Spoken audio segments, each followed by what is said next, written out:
A Roadside Stand about the poet Robert Frost, 1874 to 1963, is a highly acclaimed American poet of the 20th century.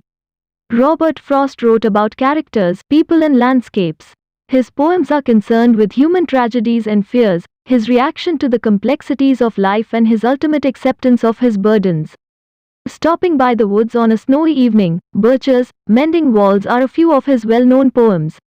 In the poem A Roadside Stand, Frost presents the lives of poor deprived people with pitiless clarity and with the deepest sympathy and humanity. Before you read, have you ever stopped at a roadside stand?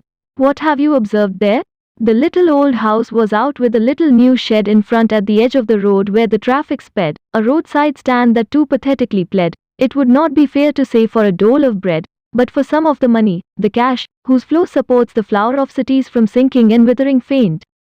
The polished traffic passed with a mind ahead, or if ever aside a moment, then out of sorts at having the landscape marred with the artless paint of signs that with N turned wrong and S turned wrong offered for sale wild berries in wooden quarts, or crook-necked golden squash with silver warts, or beauty rest in a beautiful mountain scene. You have the money, but if you want to be mean, why keep your money, this crossly, and go along?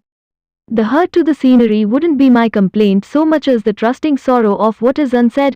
Here far from the city we make our roadside stand and ask for some city money to feel in hand to try if it will not make our being expand, and give us the life of the moving pictures promise that the party in power is said to be keeping from us.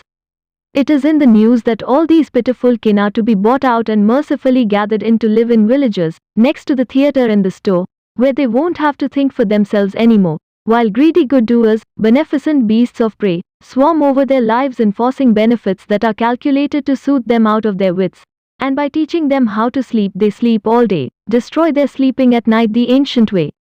Sometimes I feel myself I can hardly bear the thought of so much childish longing in vain, the sadness that lurks near the open window there, that waits all day in almost open prayer for the squeal of brakes, the sound of a stopping car, of all the thousand selfish cars that pass, just one to inquire what a farmer's prices are. And one did stop, but only to plow up grass in using the yard to back and turn around, and another to ask the way to where it was bound, and another to ask could they sell it a gallon of gas. They couldn't, this crossly, they had none, didn't it see?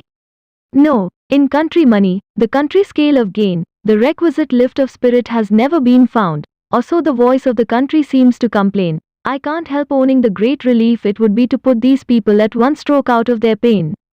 And then next day as I come back into the sane, I wonder how I should like you to come to me and offer to put me gently out of my pain. Quarts, bottles or containers squash, a kind of vegetable, God,